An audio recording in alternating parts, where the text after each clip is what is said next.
Hey, what's up everybody? Just going to be posting a quick review today on Marvel's The Eternals.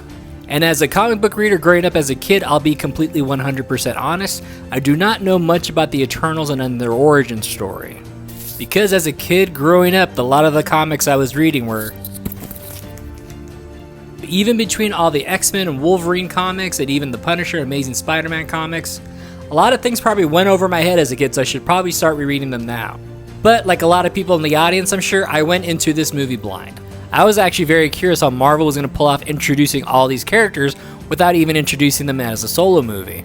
And that being said, I actually really enjoyed this movie a lot. I was actually very surprised at how much I enjoyed this movie.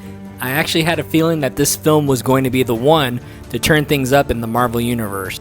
Because as much as the Marvel formula works, it is quite predictable at times. We find out that the Eternals have been on Earth since basically the beginning of time, and the only thing that they're really here to help us and save us from are the Deviants, and they look kinda silly, I will admit that.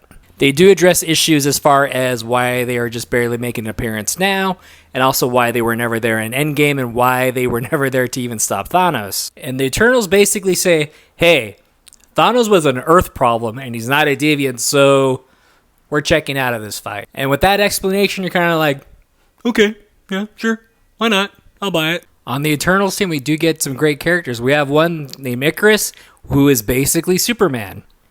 And speaking of Superman, the movie does reference Superman in the movie.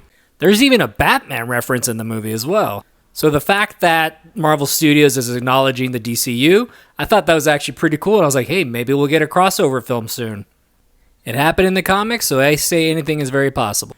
One of my favorite characters in the film was Gilgamesh, played by actor Don Lee. Ever since I saw him in Train to Busan, I was like, this guy needs to do some more action films. And now he's in the MCU. Another favorite character of mine was Phastos, played by actor Brian Henry. And when you hear that Angelina Jolie is in the film, you're expecting, oh, she's going to be the center of attention, she's going to be the main lead. However, she's not. She actually takes a step back and lets the rest of the characters take over. We have Cersei, played by Gemma Chan. She kind of takes the lead in the film alongside with Ikaris here. But my favorite character was Karun. I think Karun was probably one of my top favorite characters just because, well, he's not a superhero for one.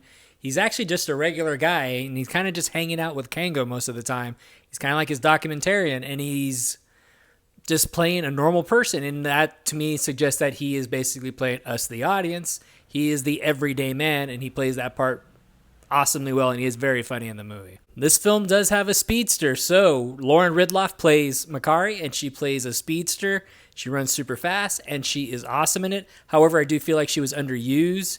But we get another speedster that is amazing. I was thinking to myself, hey, it'd be really cool to see because Makkari could run right across the ocean because she runs so fast. I was thinking it was like it'd be really cool to see a race between her and Quicksilver. And when I mean Quicksilver, I mean the real Quicksilver. As far as negatives about the film, I would say probably we don't get enough of certain characters, such as, I just mentioned Makkari. We don't get enough of her. Also, we don't get much of Ajak, played by actress Salma Hayek. We don't get much of her, and I felt like we should have been able to see much more of her character, and also what she does back and forth between her and what she does in space. I've been pretty cool to see. The design of the Deviants weren't very interesting. I'm sure they look like the comic. However, they just look very mediocre to me. Also, along with that, I would say the CGI wasn't always great. For the most part, it was pretty decent. So if you haven't seen it already, go check it out. I'm going to give Marvel's The Eternals a B-. Well, hopefully you like what you see here. Don't forget to hit like and subscribe. I'm Mike the Movie Misfit, and I'll see you at the movies. Get more out of life. Go out to a movie.